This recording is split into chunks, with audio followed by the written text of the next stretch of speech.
Buenos días. Muy buenos días, queridos amigos y amigas. Es un honor participar. Soy Rafael de Lorenzo, moderador de esta mesa. Es complicado que un inmoderado se dedique a moderar, pero vamos a intentar que mis 4 compañeros de mesa me ayuden en esta tarea. Creo que estas jornadas de la Ley 8 un año después son muy importantes para ir haciendo evaluaciones. Así ha ocurrido a lo largo del día de ayer en las diferentes mesas. Y hoy nos corresponde empezar la jornada con una mesa en la que nos vamos a preguntar qué ocurre, ¿no? ¿Qué está ocurriendo en los diferentes territorios en la aplicación de la ley estatal en relación con aquellas otras peculiaridades regulatorias que puedan existir en alguno de los territorios? Ayer hubo una mesa sobre las regulaciones, las asignaturas pendientes desde el punto de vista de la regulación en las comunidades autónomas. Quiero matizar para diferenciar bien el enfoque y el alcance de una y la otra, que ayer era una perspectiva del eje ferenda, es decir, de leyes en elaboración o que deban abordarse por los correspondientes parlamentos, es decir, normas de futuro sobre las que se discute cuál tenga que ser su orientación, su alcance, su contenido. Hoy no, hoy vamos, y era por tanto una mesa jurídica por expertos en esa materia. Hoy es una mesa donde se va a hacer una visión desde el sector de la discapacidad, representado aquí por presidentes y presidenta de CERMIs autonómicos de 4 comunidades: Aragón, Cataluña, Galicia y Navarra. Por tanto, la forma en la que vamos a actuar va a ser la siguiente. Iré haciendo una presentación de los 4, uno por uno, a la hora de intervenir en una primera ronda general. Habrá una primera ronda y luego habrá una batería de preguntas que les iré haciendo de manera personalizada a cada uno de los participantes en la mesa, a los que les agradezco sinceramente su participación. Agradecimiento que hacemos los 5 extensiva a la organización de este evento, a CERMI, a Fundación 11, a Equitas, al Consejo General del Notariado. Y el agradecimiento, la satisfacción por estar aquí, nada menos que en el Senado, celebrando este encuentro importante, porque las leyes se discuten, se aprueban y luego hay que aplicarlas, que es donde está realmente la dificultad, y ahí es donde está habiendo dificultades. Hoy nos vamos a limitar a esta perspectiva desde los territorios y concretamente desde los movimientos sociales de la discapacidad a través de sus organizaciones conjuntas comunes de representación, que son los CERMIs, o en el caso de Cataluña, el COCARMI, ¿no? Que es la versión catalana de CERMI.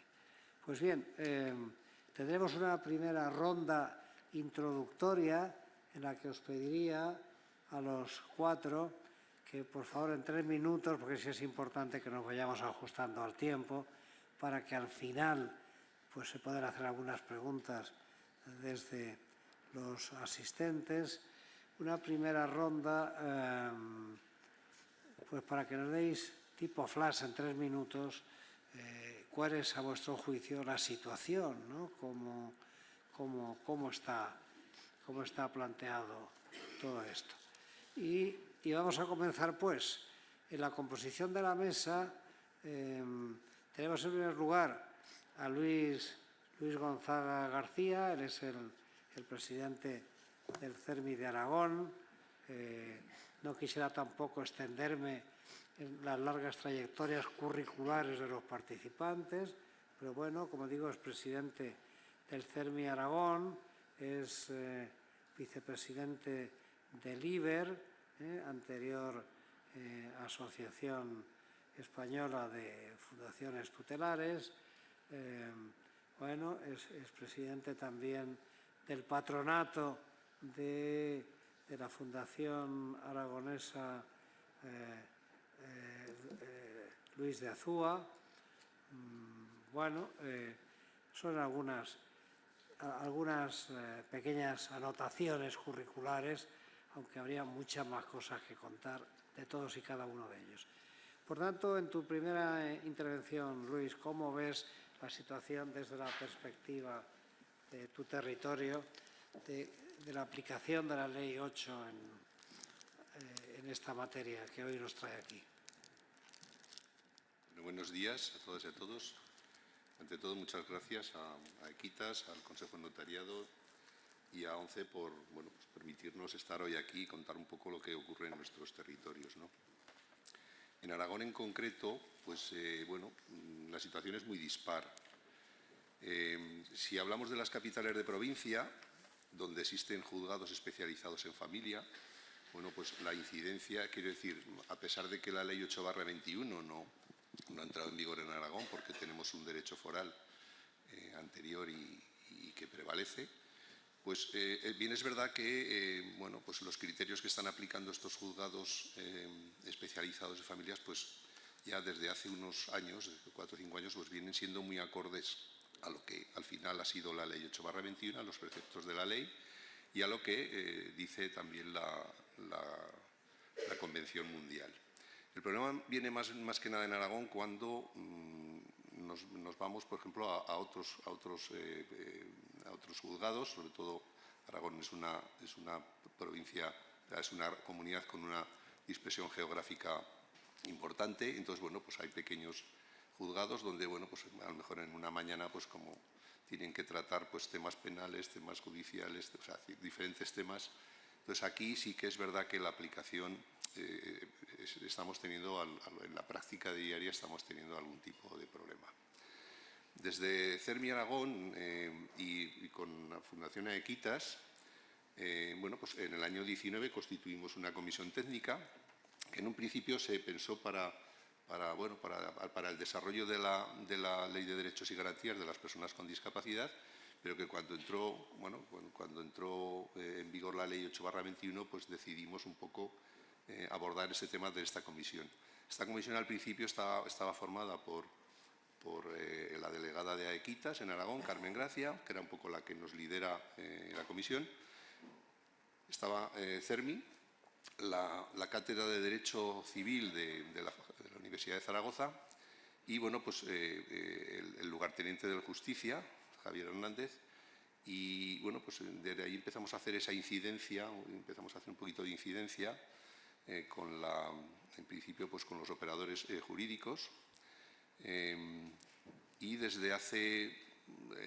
hemos mantenido recientemente 2 reuniones, una en junio del año 22 y una reciente el 23 de febrero del año 2023, donde, en Aragón se ha creado una...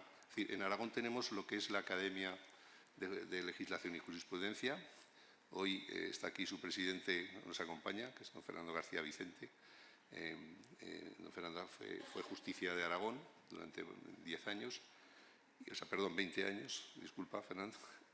Y, bueno, pues desde hace un año más o menos, es decir, se nos ha encargado a esta comisión técnica pues una serie de cuestiones, una serie de preguntas, una serie de situaciones de cómo lo vemos.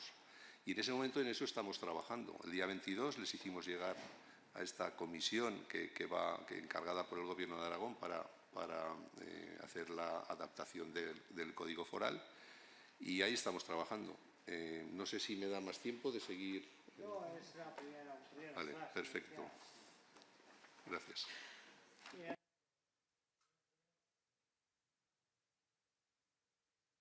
Sí. A ver si... Ahora parece que está, gracias. Sí, en segundo lugar, también en esta primera intervención inicial, invitaremos ahora a Mariluz, que nos va también a dar estas pinceladas iniciales suyas, ¿no?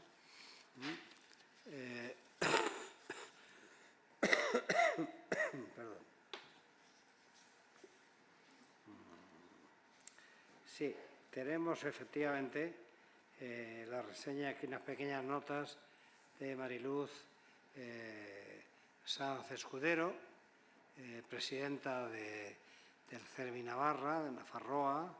Ella es ingeniera agrícola, pero hubo un momento en su vida en la que prefirió cuidar y mimar y cultivar el desarrollo de las personas con discapacidad en lugar de su profesión inicial, ¿no?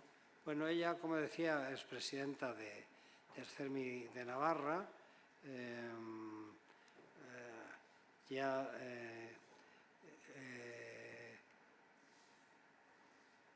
Desde el año 2015, tú me corregirás, Mariluz, por favor, si algún dato no es correcto. Ella, además, es consejera del Consejo Escolar del Estado en representación del CERMI, de la discapacidad, ya desde el año 2008.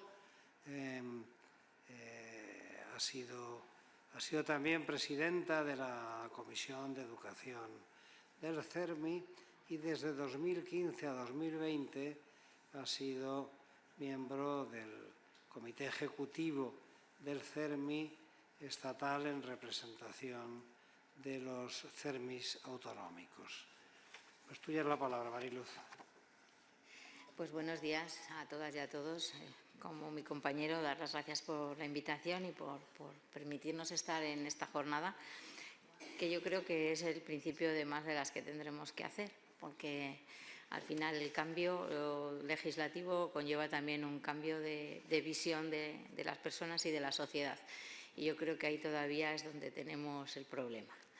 En Navarra, y desde luego nuestro CERMI lo considera positivo, sí que se ha hecho un cambio legislativo que se ha llevado a cabo al hacerse una nueva ley de las personas con discapacidad y sus derechos, que se hizo el año pasado. Y en esa ley, como ayer nos dijo el representante del Gobierno de Navarra, se había aprovechado para cambiar, bueno, nosotros tenemos derecho foral, pues había que cambiar unas cuantas leyes, que es además en base a un estudio que se había hecho CERMI con la Universidad de Navarra, la pública, y que pues se veía como más positivo que se recogiese, compendiara todo en una sola ley y que no tuviéramos todo disperso. Entonces, aprovechando eso, se cambiaron 30 y pico leyes, pero que al revisar otras cosas luego van saliendo también algunas cosas que nos han cambiado y que tendremos que ir cambiando en base a esto.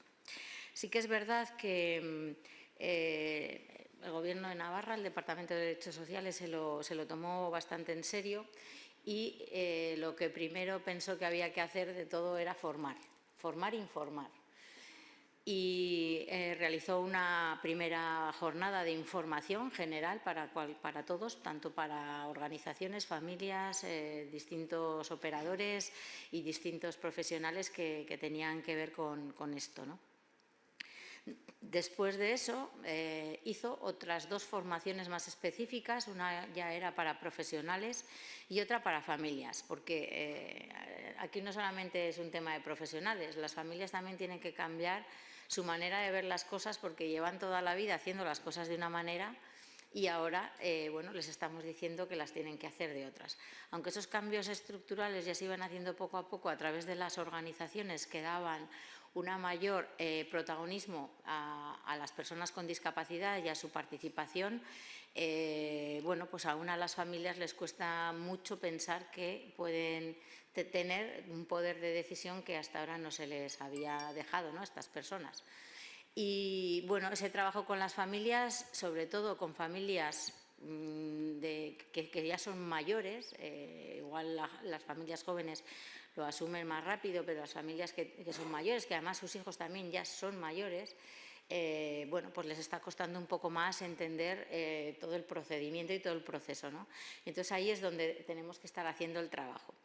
Y, por otra parte, yo creo que con buen criterio se consideró que había que crear una comisión de seguimiento de esta ley en la que participaran todos los operadores jurídicos y todas las organizaciones que estamos en este ámbito y que tenemos que ser los que hacemos el cambio para bueno, pues quitar todas esas reticencias que había de los distintos operadores, como podían ser los notarios, los fiscales, los abogados, ¿no? Todos no lo veían tan claro cómo se podía hacer ni si se podía hacer. Y, bueno, juntarnos todos en una mesa, ¿no? y hacer. Y es una comisión que se reúne con 2 o 3 veces al año, tampoco creo que no está mal, y en la que están pues muchos operadores jurídicos. Y ahí estamos viendo pues todas las dificultades que van surgiendo, y yo, que soy un poco espectadora más de este lado, estoy viendo el cambio que están haciendo estos profesionales en la visión, ¿no? Si en las primeras reuniones los notarios eran los que no lo veían claro, no sabían cómo lo iban a hacer, no veían hasta dónde podían llegar, pues bueno, yo creo que están girando y ahora creo que son casi los que lideran la comisión con todos los casos que les van surgiendo, ¿no? Y eso es importante porque además todos van a una, Fiscalía, Servicios Sociales de Justicia, los de distintos departamentos, van a una y lo que están haciendo es poner en común tipo de informes, cómo lo hacemos, en este caso que me ha salido, que es diferente, pues llámanos, cuéntanoslo. O sea, eso está creando, yo creo, un buen caldo de cultivo para que poco a poco esa implementación de la ley vaya siendo lo mejor posible. Gracias. Gracias, Mariluz. En esta primera ronda introductoria va a intervenir en tercer lugar Josep María Soler. Benvingut, Josep María. Encantat que estàs aquí amb nosaltres. Josep María es abogado, es consultor internacional en materia de transformación de servicios sociales, dirige la Fundación Suport Girona.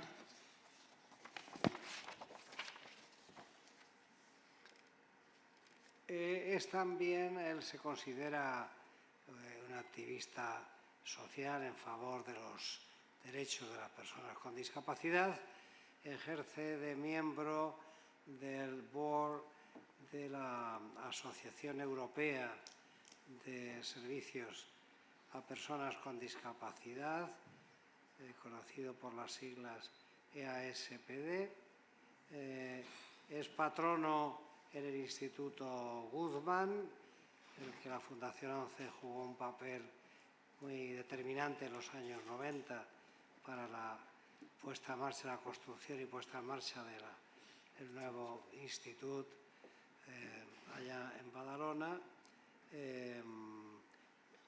Es un experto en participación en fundaciones, por ejemplo, es patrono en la Fundación Social, es patrono en la Fundación DRISA y también patrono de la Fundación Campus Arnau de Escala.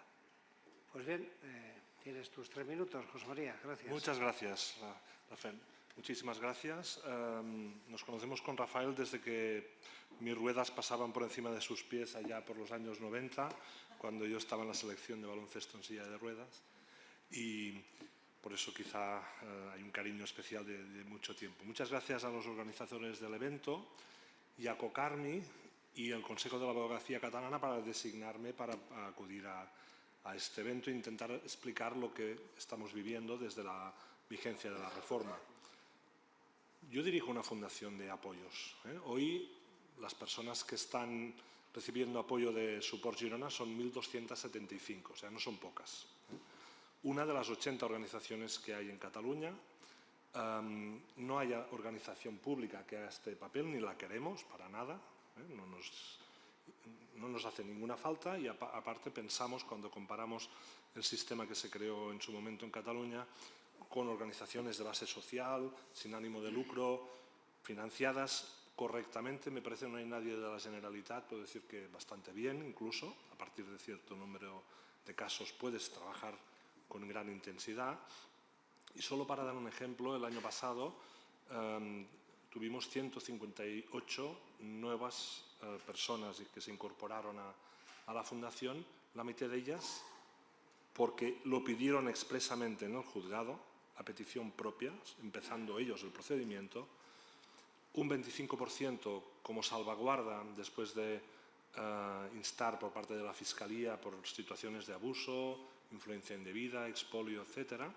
Y otro 25% donde, habiendo familia, la familia no estaba en condiciones de poder continuar con el apoyo intenso que necesitaba la persona. Claro, yo tengo que decir que personalmente mi reforma empezó en el 2014, porque leyendo el comentario general número 1 del comité era muy difícil creerse la sentencia del Supremo del 2009 y no estar de acuerdo con lo que defendía Carlos Ganzenmüller cuando presentó el recurso. Era muy difícil. Y el dilema entre derecho civil y derechos humanos yo lo tengo resuelto desde hace mucho tiempo, ¿no? Derechos humanos. Y si hay conflicto o dudas, pues aguantaremos las consecuencias civiles que tengamos que aguantar, pero lucharemos hasta el final defendiendo que los derechos humanos deberían, como dice la Constitución, estar por delante. En ese año, en el 2014, donde, por ejemplo, coincidimos con Almudena en un seminario, el primero que se hizo de la Academia Europea de Derechos sobre capacidad jurídica y discapacidad, allí casi que no podías salir pensando que al día siguiente tenías facultades jurídicas como tutor de alguien que te permitieran restringir una conducta o una voluntad. Era ilegítimo, no podíamos seguir trabajando así.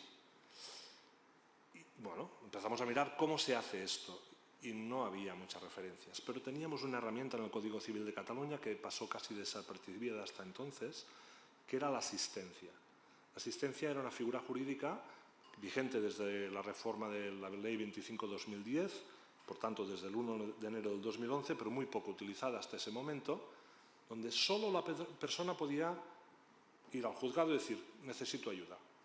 Nadie podía hacerlo por él.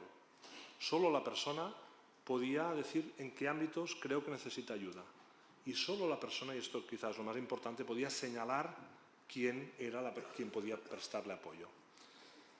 Claro, ¿cómo se iba a fomentar esta figura si no lo conocía nadie casi? Pues allí nos dedicamos mucho tiempo, muchísima inversión de recursos, de horas y de esfuerzo, explicándoselo a todos los servicios sociales, todos. A veces íbamos 3 a formar a 2.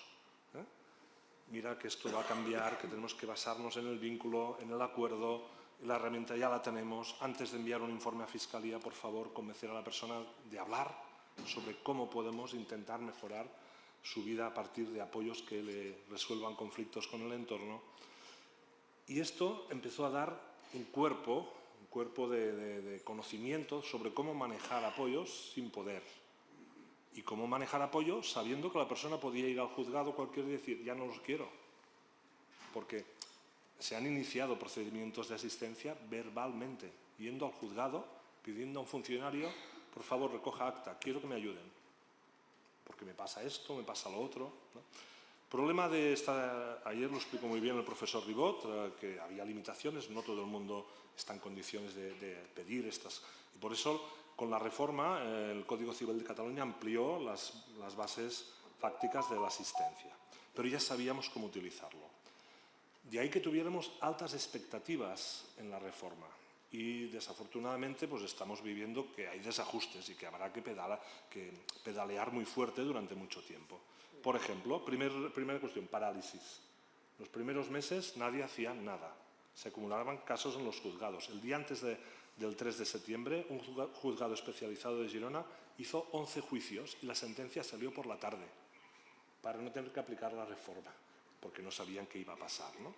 De ahí que hay bastante frustración, pero hemos ido mejorando, luego hablaremos de cómo. Perfecto. Gracias, José María. Y finalmente, en cuarto lugar, y el orden no significa nada, tenemos la reseña de Luciano Fernández Pintor. Él me pone aquí la fecha en la que nació, no la voy a decir, porque si no estaría obligado a decir la de los otros 3 y ya sería demasiado para mí. Y ya sobre todo si tengo que decir la mía. Bien, funcionario y ligado al movimiento de la discapacidad ya desde el año 2000. Sí, Luciano es familiar, es padre de una persona con daño cerebral adquirido. Pero Luciano es más cosas. Desde el año 2004 forma parte de la Junta Directiva como secretario de la Asociación de Daño Cerebral Sarela de Santiago. Santiago dice aquí de Compostela, pero es que no hay otro Santiago. Es presidente, además, de la Federación Gallega de Daño Cerebral. Además, es presidente del CERMI gallego desde el año 2019. Bueno, como se verá, una rica trayectoria como la de los demás ponentes. Así que, bienvenido, Luciano, y tuya es la palabra. Gracias, San Rafael. Bueno, por ser corto, me sumo a los agradecimientos de moderador y de mis compañeros y mi compañera por invitarnos a esta mesa redonda, a este evento. Yo quiero señalar ante todo que yo no soy operador jurídico, que hablo exclusivamente desde el ámbito de las personas con discapacidad y de las familias de esas personas con discapacidad. Para nosotros, en Galicia, la aplicación de la ley tiene una palabra que es decepción. Para nosotros la aplicación de la ley es realmente a día de hoy decepcionante. ¿Por qué es decepcionante? Para empezar, nos encontramos que la información que reciben las personas con discapacidad desde los distintos operadores jurídicos es diversa y les llega en muchísimas ocasiones que la nueva ley no cambia absolutamente nada con respecto a la ley anterior, más allá de la terminología, trasladando pues que la guardia de hecho y la tutela pues es la misma cuestión. Entonces, después, pues la tramitación de expedientes, por ejemplo, voluntarios, nos encontramos con escenarios distintos dependiendo de qué operador jurídico, a qué operador jurídico te dirijas. Bueno, magistrados, letrados, abogados, fiscales, procuradores, empleados de la Administración, Instituto de Medicina Legal. Y además hay una descoordinación notable. A esto hay que añadirle también que esto influye en los operadores económicos. La modificación de la ley lleva a una desinformación de estos operadores económicos y que de alguna manera impiden el acceso a los familiares que ejercen la guardia de hecho a las cuentas de las personas con discapacidad. En la solicitud de informes pues nos encontramos también con un criterio que es totalmente dispar.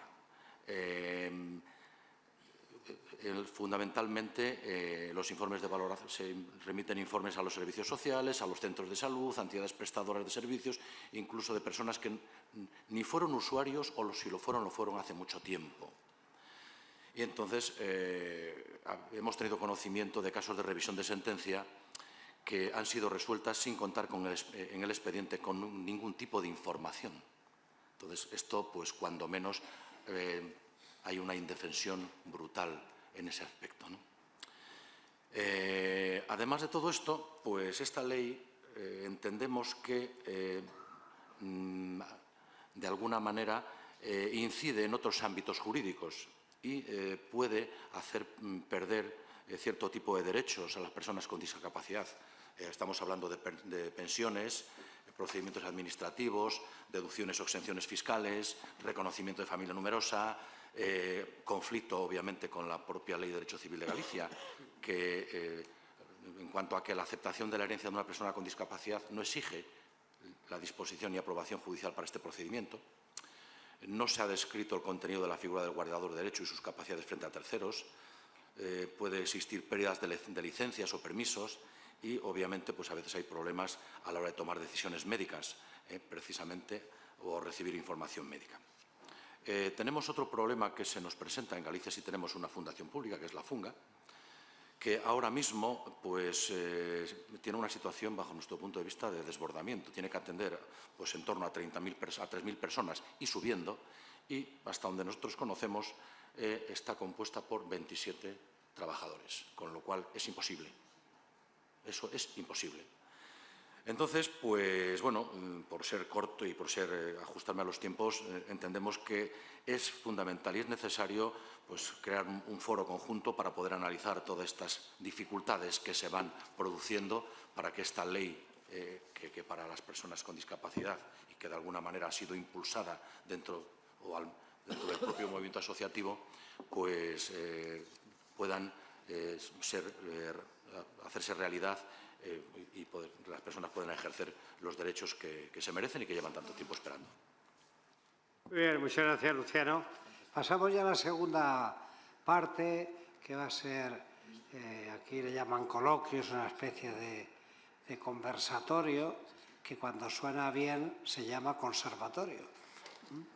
Pero aquí os voy a pedir que os ajustéis todavía más al tiempo, a los 3 minutos, porque os voy a hacer preguntas concretas a cada uno y cada una sobre vuestro territorio. Ahí os pediría el mayor nivel de concreción y de concisión posible. En primer lugar, a Luis Gonzaga, ¿qué es la figura de la Junta de Parientes en el derecho foral y en qué consiste esta institución? Bueno, en principio, compartiendo en verdad lo expuesto por Luciano, de que bueno, pues en muchos casos las familias se encuentran con ciertas dificultades en todos los ámbitos a la hora de representar a sus personas con discapacidad. En Aragón, como decía al principio, bueno, pues a través de esta comisión técnica lo que hemos hecho es incorporar también al Tribunal Superior de Justicia de Aragón, a la Fiscalía, es decir, hemos incorporado a todos los operadores jurídicos y estamos trabajando precisamente de una manera coordinada porque participa también el Gobierno de Aragón y la Consejería de Ciudadanía y Derechos Sociales en que, bueno, pues que esta situación, buscar esa coordinación que yo creo que es necesaria. Entonces, dentro un poco de las figuras que pueden, es decir, el problema de la guarda de hecho, pues evidentemente todos sabemos que está dando esos problemas de representatividad. Entonces, en Aragón existe una figura que la contempla el Código Foral y es la Junta de Parientes. Es decir, la Junta de Parientes en un momento determinado, pues bueno, pues está para resolver. Hay que tener en cuenta que en Aragón la mayoría de edad, en algunos casos y para determinadas acciones, es a partir de los 14 años, es decir, sobre todo para temas económicos, de ser titulares de derechos, de comprar y demás, asistidos por uno de los progenitores, una persona mayor de 14 años puede ser titular. Entonces, bueno, pues en ciertas ocasiones se prestan mejor a problemas sobre todo cuando los padres son muy mayores o hay discrepancias en la familia o la propia persona, es decir, cara a futuro, la propia persona a la que se le están prestando los apoyos en un momento determinado puede tener un conflicto de intereses con quien le está prestando los apoyos. Entonces, hay una figura que ya existe en el Código Foral y que es la Junta de Parientes, donde, bueno, pues es una institución que se hizo una compilación en el año 67 y en las posteriores reformas que ha habido del Código Foral se le ha ido dando más importancia. Se puede hacer ante notario se puede constituir ante notario o solicitarlo al juzgado. Estará formada siempre por 2 parientes, uno por cada línea de consanguinidad. No lo digo, vale. Disculpad. Y preferentemente tiene que ser, es decir, cuando estamos hablando de los familiares en el mismo nivel, se buscaría siempre al familiar más joven, es decir, al hermano más joven, al más mayor. Y cuando estamos hablando de ascendientes, porque no existen hermanos o demás, se buscaría siempre al más joven, es decir, pensando en que pueda perdurar. Y esto en Aragón realmente, bueno, pues resuelve bastantes problemas, ¿no? Entonces, bueno, quizá es una figura en la que, bueno, pues en esa comisión técnica y en esas conclusiones que estamos enviando, esas aportaciones que estamos enviando a la Academia de Jurisprudencia, bueno, pues van en este sentido de que quizá entendemos que la figura de la Junta de Parientes puede jugar un papel importante en este tema y resolver ciertos conflictos que puedan surgir. Muy bien. Muchas gracias, Luis. Continuamos con Mariluz Sanz. Mariluz, en tu opinión, ¿qué crees que supone la creación de la Comisión de Seguimiento de la ley creada en Navarra, Nafarroa? Bueno, como os he dicho al principio, para nosotros es una figura que creemos que puede servir porque al estar ahí todas las partes implicadas podemos trabajar todos en la misma línea, ¿no? Está fundada por el Colegio Notarial y también está EACITAS. Luego también están representantes que trabajan en el mundo de las fundaciones, una fundación que es del Gobierno de Navarra, Fundapa, y Funapadi, que es la fundación que ya existía en el entorno de plena inclusión. Luego también están personas de distintos servicios de justicia, está también esta Fiscalía y están los servicios sociales de justicia, luego está el Colegio de Abogados y también están la Federación de Municipios y Concejos de Navarra, está también representantes de la banca, que para nosotros es muy importante, los operadores bancarios son los que más problemas también están dando. Y no creo que solo sea para nosotros. A ver, esta ley también se va a aplicar a las personas mayores y entonces, bueno, pues ahí están surgiendo en este momento, yo creo, más que con nosotros los problemas. Y que estuvieran, hombre, nos ha costado, las primeras no venían y el Gobierno de Navarra se implicó mucho y ha conseguido ya en las dos últimas que vengan y la verdad es que además con bastante buen talante y bastante, bueno, están trabajándolo, sobre todo Caixa, otros operadores igual están peor, pero Caixa sí que parece que se está poniendo ahí las pilas y si hay uno que se pone las pilas, los demás se las pondrán por necesidad, ¿no? Porque si hay uno que tira, pues es importante. Para nosotros es un operador bancario que está muy implantado en la comunidad foral y entonces, bueno, pues es importante.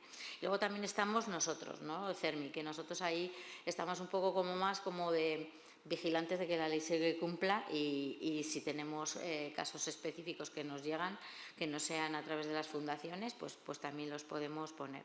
Y para nosotros es muy importante porque sí que es verdad que es un cambio de paradigma de ver a las personas de otra manera. Entonces, algo que está muy instaurado en la sociedad, ese capacitismo, ¿no? de que tenemos que ayudar siempre y no ayudar, porque ya es suplantar, suplantar la voluntad de las personas, pues yo creo que al final ha sido o es muy importante que estemos todos ahí. Y en ese cambio es donde más tenemos que trabajar las organizaciones. Aunque ya hay organizaciones que llevan trabajando mucho tiempo la autodeterminación de las personas con discapacidad, sí que es verdad que hay otras tantas que no están ni en las organizaciones, que siguen en sus familias y que no están viendo esa visión que tenemos nosotros. Y ahí es donde tenemos que hacer la pedagogía. Tenemos que hacer, yo creo, más sesiones de formación y de información y también, bueno, pues todos los éxitos que vayamos consiguiendo de esos cambios de la figura que tenían, ¿no? Y que ya recobran su posibilidad de decidir en qué se gastan el dinero, como lo dijeron ayer muy bien la primera mesa de experiencias que estuvo, ¿no? y en lo que quieren hacer, y si quieren hacer un viaje o quieren comprar lo que quieran, pues lo puedan hacer. Eso lo tenemos que hacer visible, todos los casos de éxito, para que la sociedad los vea como un logro, ¿no? Algo que tenemos que cambiar, esa visión de que nos parece que las personas con algunas discapacidades, sobre todo algunas más concretas, no son capaces de tomar decisiones. Y ahí es donde tenemos que hacer mucha pedagogía. Muchas gracias, Mariluz. Vamos al tercer interviniente, a Josep María Soler. Le vamos a plantear, Josep María, ¿tú crees que permite la práctica judicial, pues según tu experiencia, lógicamente, que aflore suficientemente la voluntad de la persona respecto de relación sobre los apoyos que desea recibir y de quién? ¿Qué opinas al respecto? Yo, pues mira, tengo la decepción a la que antes se hacía referencia, también está en mi experiencia vivida, ¿no? Seguimos con tantas tendencias y inercias, con tantos informes enviados a Fiscalía sobre la necesidad de que se apoye a alguien que lo descubre cuando lo citan a comparecencia al juzgado por ley de jurisdicción voluntaria sin que se le haya explicado nada, que lo recibe trabajadores de los juzgados que no se han leído, no la ley, porque el preámbulo, leeros el preámbulo, y el preámbulo te explica todo lo demás, que muchas veces se llega a resoluciones donde la persona no sabe ni qué ha pasado, ¿no? Ahí es donde pedimos y exigimos que se desarrolle el facilitador, se garantice la presencia de un defensor judicial con abogado, que hay abogados disponibles que también se hayan leído el preámbulo, por favor, porque no cualquiera puede funcionar. No, los artículos no sirven para nada si no sabes para qué hay que utilizarlos. Y eso lo guía el preámbulo de la ley, y la Convención, y la Observación General número 1 y mucha literatura. Pero hoy yo creo que mucha gente se sigue preguntando, después de meses de tener una resolución que le asigna un apoyo, ¿qué pasó? ¿Qué pasó y por qué estoy viviendo en todas estas cosas que se han explicado antes? Porque ahora el banco me dice que no puedo tocar mi dinero si me dijeron que había en el caso de Cataluña, una asistencia sin representación. Y el banco lo ha enviado a bastantear y se ha bloqueado. No existe suficiente participación de la persona y escucharla suficientemente, y hay que mejorar mucho en este punto concreto de los procedimientos. Claro, el refuerzo no ayudó, porque las revisiones con doping, cobrando más si haces más, que fue así, ¿no? El doping judicial de las revisiones anteriores no ha ayudado, se han mecanizado. Había colas en los juzgados de gente citada en la misma hora para asegurar que se podían hacer el máximo de comparecencias. A veces, para resolverlo, algún juzgado nos designaba como defensores judiciales y así sabían que había alguien que explicaba a la persona cómo iba a vivir los siguientes minutos de su vida y para qué era todo el procedimiento iniciado. O sea que estamos muy lejos, Rafael, de poder garantizar esto a fecha de hoy. Bien, muchas gracias, José María. Y acabamos esta primera ronda con la intervención de Luciano. Me gustaría preguntarte, Luciano, ¿qué garantías entiendes como imprescindibles durante el proceso judicial derivado de la aplicación de esta normativa, de esta legislación, Ley 80/2021, Ley 8/2021? Bien. En primer lugar, la primera y principal garantía que se deriva de una aplicación correcta a la ley es la formación.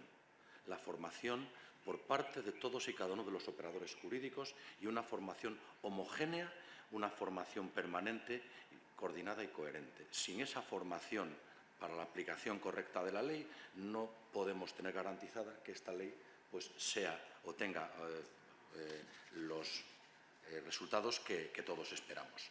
Eso por parte de quien la tiene que aplicar.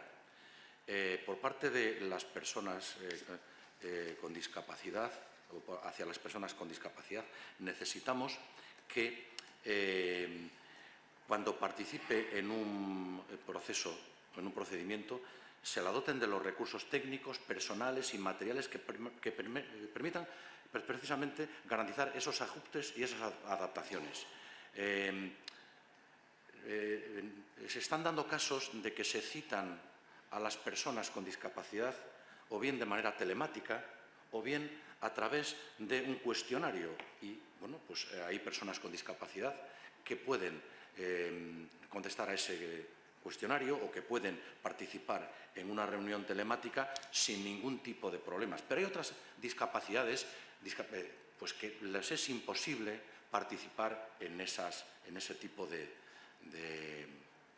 reuniones. Bueno, pues tendrá que acercarse los operadores jurídicos a la persona, tendremos que utilizar los medios de realidad aumentada alternativos de comunicación para que de alguna manera se garantice, siempre se garantice que la voluntad de la persona queda perfectamente reflejada en cualquier parte del procedimiento. Entonces, para nosotros, por resumir, formación, formación, formación y recursos económicos. Eso sería, de alguna manera, lo único que garantizaría la aplicación correcta de la ley y que las personas con discapacidad puedan ejercer ese derecho que la ley les da y que de alguna manera es un derecho para ellos. Muy bien, muchas gracias, Luciano.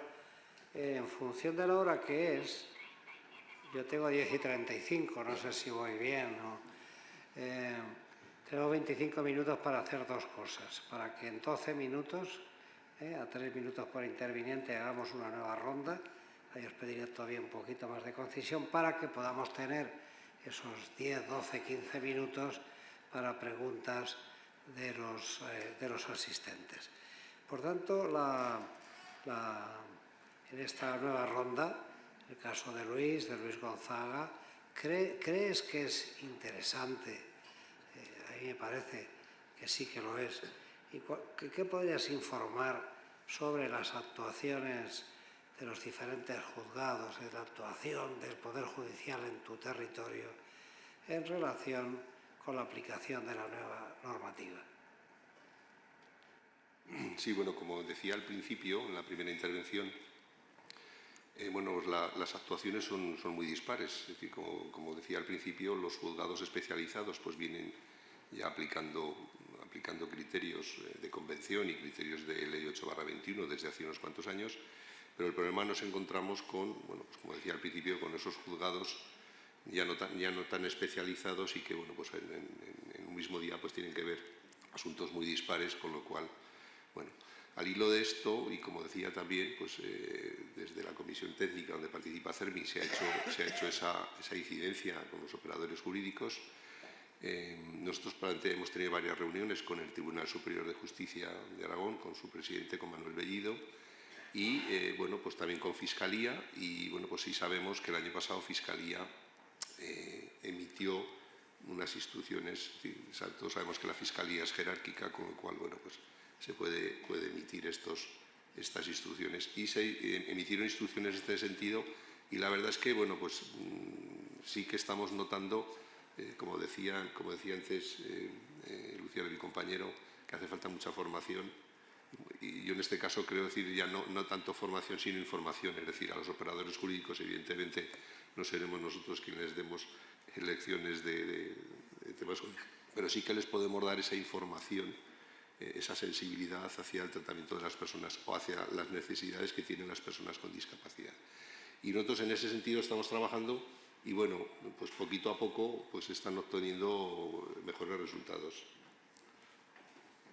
Bien, muchas gracias, Luis. En segundo lugar, y con la misma vocación de síntesis, Mariluz,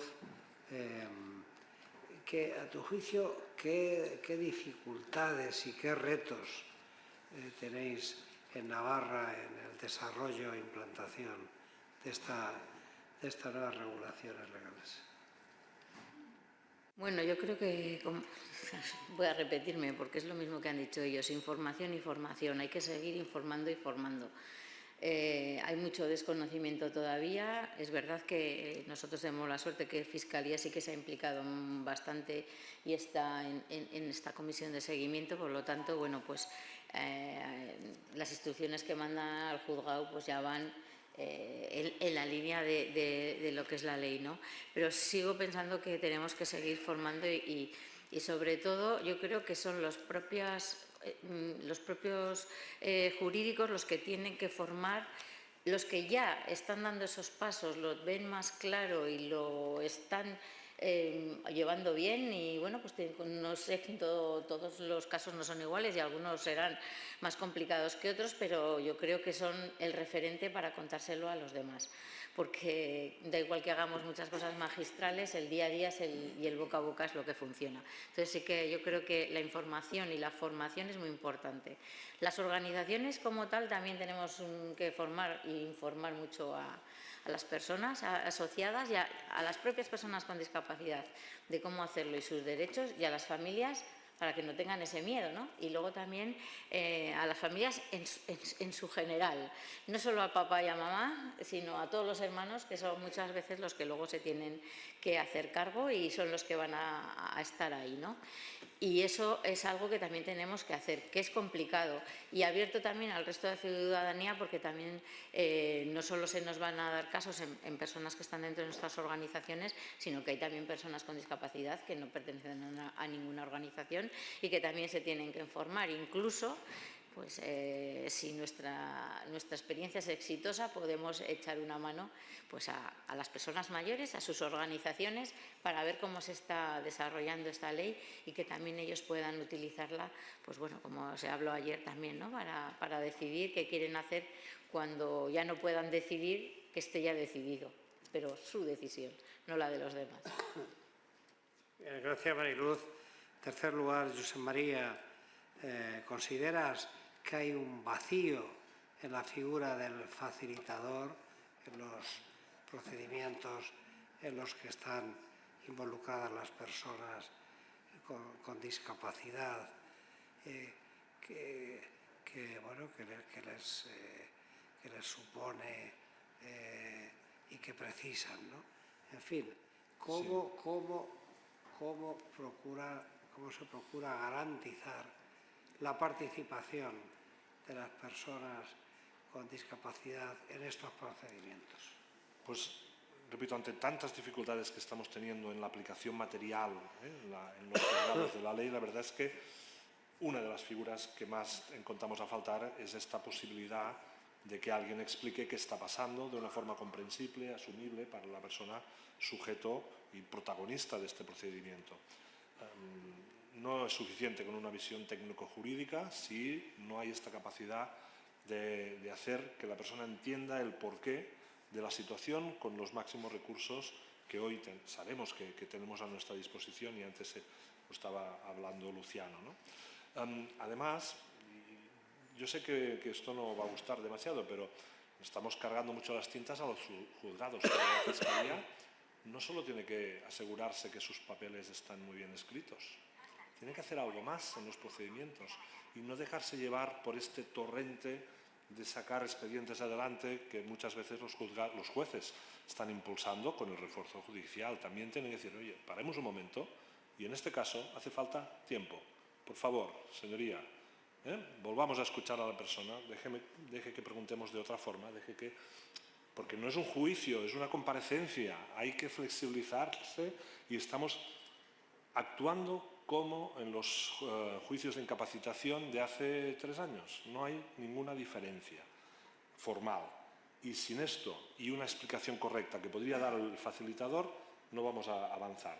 No hay facilitadores. Hoy se está formando a los técnicos de los equipos de atención a la víctima en Cataluña, pero si son 4, si es que ya no dan abasto a los casos de familia, ¿cómo van a poder asumir todo este volumen? Nos hemos ofrecido desde las organizaciones que hacemos esta función. Antes Luciano hablaba de cantidad de gente trabajando en la funga. Pues bueno, nosotros somos 130. Yo tengo gente en todo el territorio de la provincia de Girona, cada día, seguro, que su trabajo es explicarle a las personas que apoyamos, desde un papel que ha llegado del ayuntamiento a cualquier cosa. Podemos hacer esto si se nos pide, pero por ahora no lo pide nadie. También habrá luego que financiarlo, pero como mínimo poner imaginación en resolver un problema real que está pasando en los juzgados hoy en día. No podemos dejarnos llevar solo por las palabras bonitas, hay que ir a la práctica, y la práctica está siendo muy deficitaria y la figura del facilitador no existe.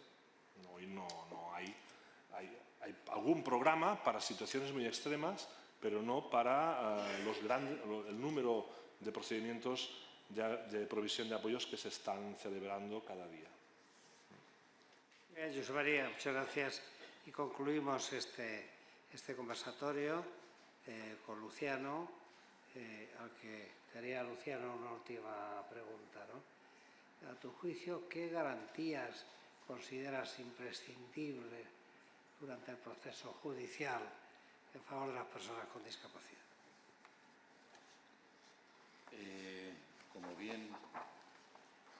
Como bien comentaba antes Rafael, respondido antes a esa pregunta.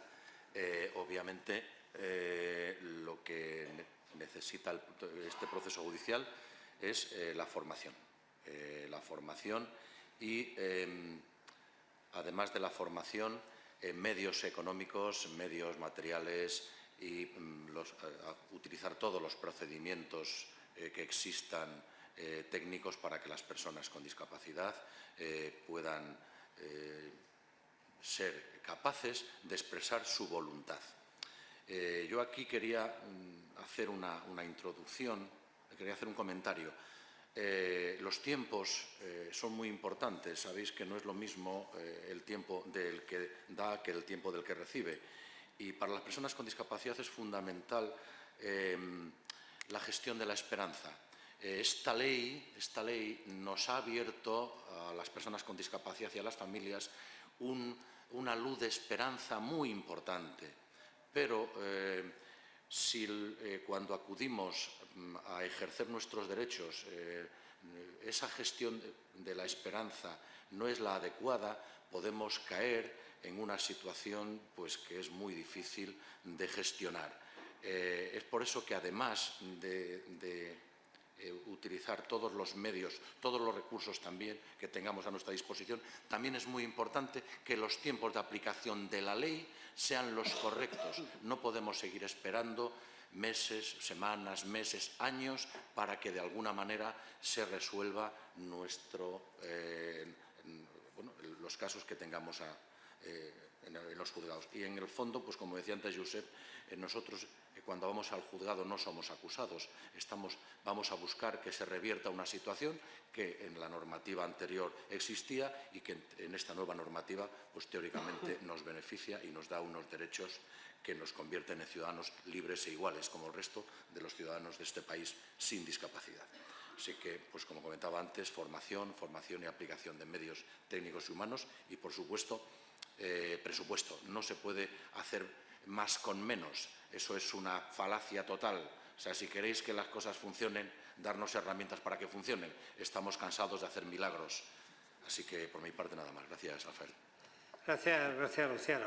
Bien, pues concluimos. Gracias a los cuatro por vuestras intervenciones.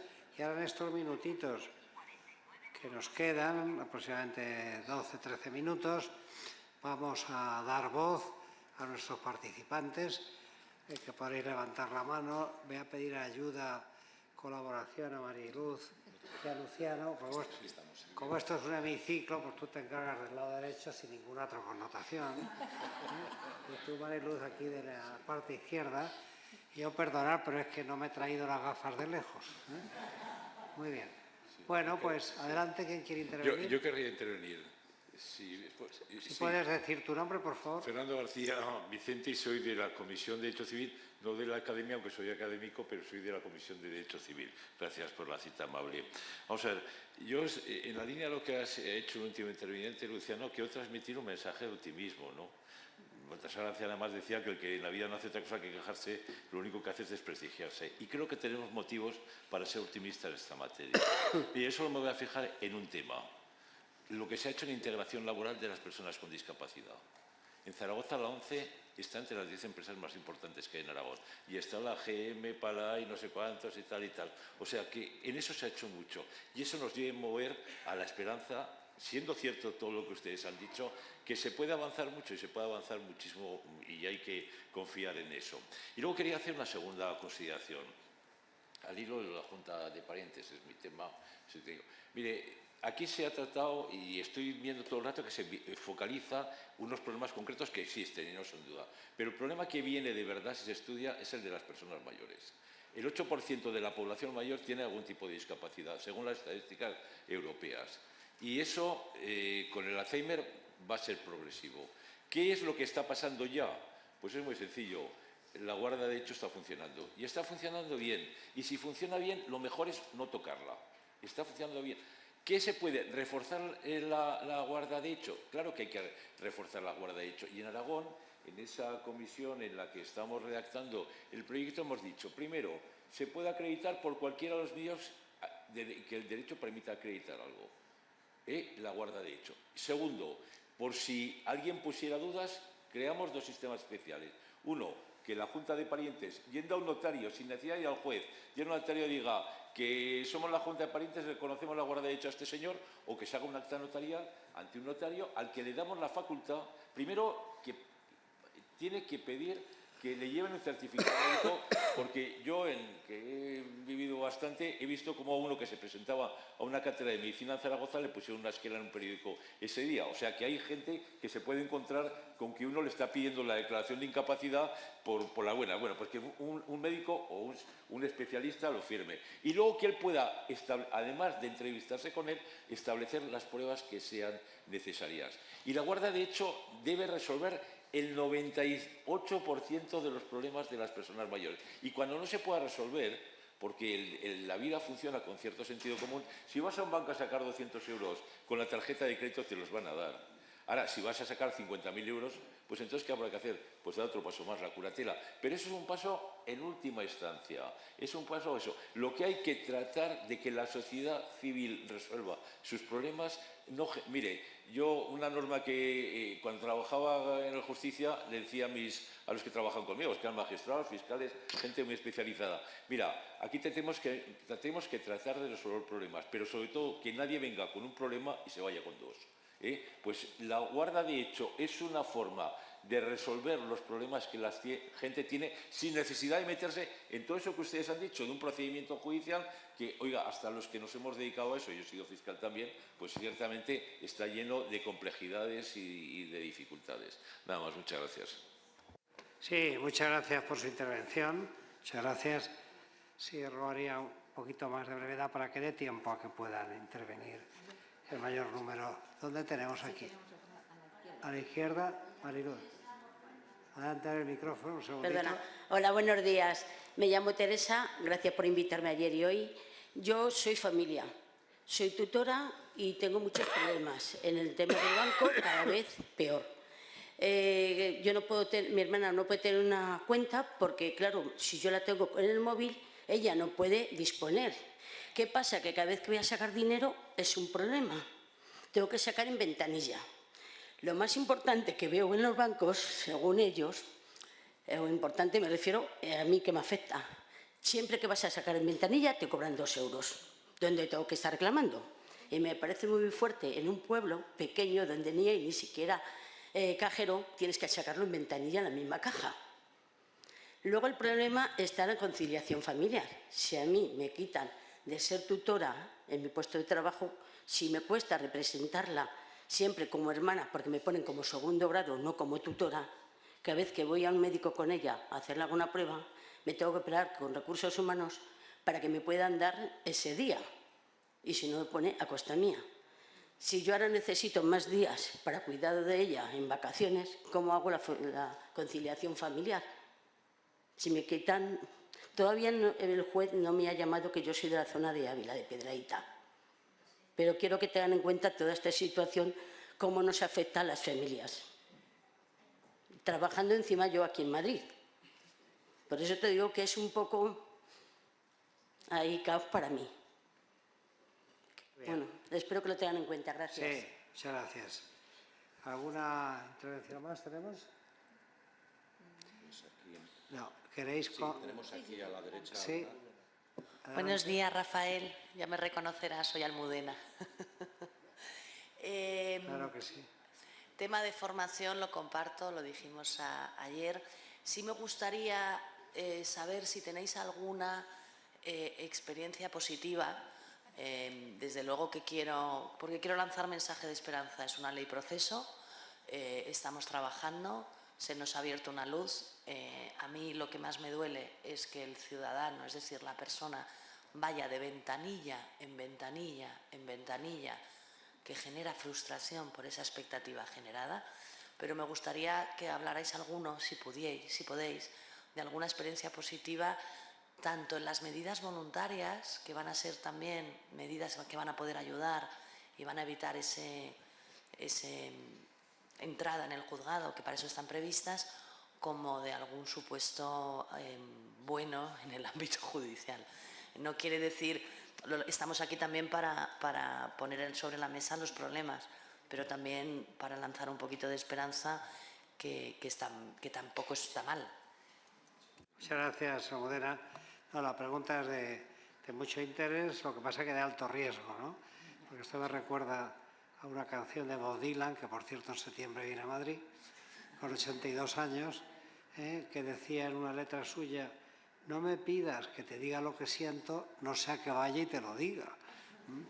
Pues bien, vamos a ver, ¿qué opináis sobre la pregunta de... Sí, vamos a ver, yo, a pesar de que parezca que soy, o sea, que hablo en sentido negativo, no, yo soy pragmático y me gusta ver las realidades. Entonces, ya tengo una edad, que no la dijo Rafael, donde, bueno, pues no sueño con castillos en el aire ni con sociedades ideales, porque sé que no existen. Pero bueno, en el ámbito de elementos positivos, yo sí tengo que decir que, además lo conozco de primera mano, así como hace 3 o 4 años la compra de una vivienda, por ejemplo, por una persona con discapacidad, tenías que presentar una serie de certificados por parte de la notaría o en la notaría para que estuviera orientado en los espacios, tal. Ahora mismo esta nueva ley es mucho más, digamos, amigable y le hace mucho más fácil a las personas con discapacidad, por ejemplo, el acceso a la vivienda. Y también tengo que decir que en el ámbito, al menos en el que yo me muevo, por parte de, yo estoy hablando de, que más conozco, de Santiago de Compostela, por parte de un grupo de notarios, no sé si todos, pero sí un grupo de ellos, sí que han cogido el toro por los cuernos en este sentido, de manera que en este ámbito hagan mucho más fácil y más rápido pues el acceso, por ejemplo, a ese derecho fundamental como es la vivienda a las personas con discapacidad, que no tengan que depender de sus familias, de que firme su padre, su madre, su hermano, que vayan en una hipoteca compartida o todo ese tipo de cosas. Con lo cual eso también, primero, pues te permite ejercer un derecho fundamental. Y por otra parte vemos que sí que hay luces, pero que bueno, esto es una carrera de fondo y nadie dijo que fuera fácil. Para las personas con discapacidad nunca nos ha sido fácil casi nada.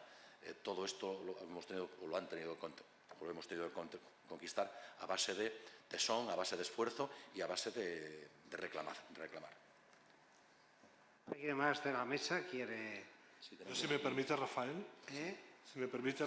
una sí, cosa muy buena. Yo he visto una evolución. En la notaría, por ejemplo, se ha visto cómo hay una evolución. Se están explorando formas de aprender a gestionar esta nueva derecho adquirido, a ser reconocido en tu capacidad jurídica.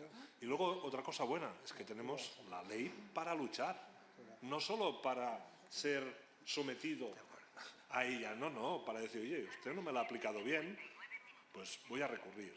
¿No se me acepta mi plena capacidad jurídica por cualquier cosa? Pues ante cualquier servicio tengo las herramientas legales para recurrir. Lo que pasa es que somos muy poco de utilizar las leyes.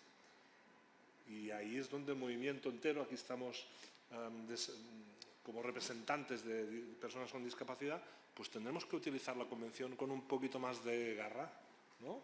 No estamos hablando de mejoras, estamos hablando de derechos. Las mejoras nos las pueden denegar, los derechos no deberían. Sí, tenemos una pregunta. La última, porque estamos ya a punto de terminar. Sí. Brevedad, por la favor. última, bueno, lo de la petición de brevedad requiere un cierto esfuerzo por mi parte, pero bueno, lo intentaré. Preséntate, que no... Sí, pues soy Emilio Lavarría, ya nos conocemos, Rafael. Bueno, vamos a ver, yo no he podido extraer conclusiones particularmente optimistas de esa especie de striptease de los problemas de la ley que habéis comentado los 4 intervinientes. La verdad que he tenido un momento de cierta desmoralización, pero bueno, luego recordando que ayer Luis Cayo nos comentó que esta es una ley que tiene que asentarse durante una decena de años. Bueno, este proceso, es un proceso largo en el tiempo. Veremos a ver si en una decena de años logramos disfunciones que ayer se comentaron, fundamentalmente en materia de formación. Estábamos comentando Almudena y yo que las necesidades de formación casi producen vértigo. Primero en el ámbito judicial. Ayer yo comenté que había dos juzgados, que son 2 juzgados de demarcaciones donde hay pocos juzgados y no están especializados, son juzgados mixtos, y luego me enteré que no eran 2 sino 4, hablando con otro compañero, están tramitando procesos de incapacitación. ¿Por qué? Pues seguramente pues, porque están muy vinculados o son muy tributarios de los sistemas informáticos que para los procedimientos, tanto el juicio verbal como la jurisdicción ordinaria, tienen ya mecanizados en su ordenador y no han hecho el esfuerzo no de leer el preámbulo, ni de leer ni ningún precepto de la ley, jueces, y estoy hablando de jueces con competencias en esta materia. Bueno, ese es un problema que requiere que el Consejo General del Poder Judicial se tome muy en serio sus funciones de formación permanente de los jueces. Pero es que recupera un cierto optimismo viendo que los problemas que afectan a la discapacidad afectan a todo el mundo. El 60% de los solicitantes del ingreso mínimo vital no han podido tramitar su petición por dificultades en el manejo de los sistemas telemáticos. Y estamos hablando del 60% de quienes tienen derecho a acceder al ingreso mínimo vital a través de procedimientos telemáticos, que son los que ha impuesto la Administración, seguramente para que el gasto no se dispare, entre otras cosas, en la atención a esta contingencia. Una entidad de crédito muy conocida ha sido multada recientemente por no atender en ventanilla a las personas que además se subdividen en dos grupos. Un primer grupo para la gente joven y a partir de las 12 del mediodía para los mayores de 65 años. Ya cuando empiezan los de los mayores de 65 años, yo incluso he visto agresiones físicas entre ellos por intentar, o contra los empleados de la entidad de crédito para intentar conseguir lo que ya a lo que no se les provee. El acceder a una entidad gestora de la seguridad social se ha convertido sencillamente en un optimista desideratum, también por procedimientos telemáticos, en donde al otro lado del ordenador nadie atiende. Bueno, decir que son muchos problemas que afectan a la ciudadanía en general, forma parte de esta sociedad que también debe estar en proceso a través de la optimización o exacerbación del uso de los procedimientos informáticos para lo que antes se podía conseguir mediante un acceso personal y directo a distintas instituciones, a la Administración. Y de esa perspectiva, tanto desde la perspectiva de la formación, cuya dimensión ya produce vértigo sobre disfunciones que además de afectar a la discapacidad, seguramente en mayor grado por dificultades específicas, afectan a la totalidad de los ciudadanos, nos permite ser razonablemente optimistas, sobre todo utilizando además algunas de las fórmulas no previstas en el Código Civil o en la reforma del Código Civil, sino los códigos civiles de las autonomías, son otros de las distintas naciones que configuran el Estado español, en fin, que son fórmulas muy interesantes y, como bien comentaba ayer Andrés Urrutia, exportables perfectamente. Gracias. Pues a esto sí. Muchas gracias a don Emilio Olavarría por su intervención, pero sobre todo, don Emilio, por su espléndido apoyo y trabajo parlamentario por los temas sociales, especialmente de personas con discapacidad. Y tenemos que terminar porque que todas las cosas funcionen razonablemente en hora, con un par de minutillos de retraso. Termino agradeciendo la participación de los 4 compañeros y compañeras en la mesa y sus intervenciones. Gracias por su atención, gracias a los organizadores por invitarnos y gracias por poder disfrutar de un encuentro así nada menos que en el Senado de España. Muchas gracias.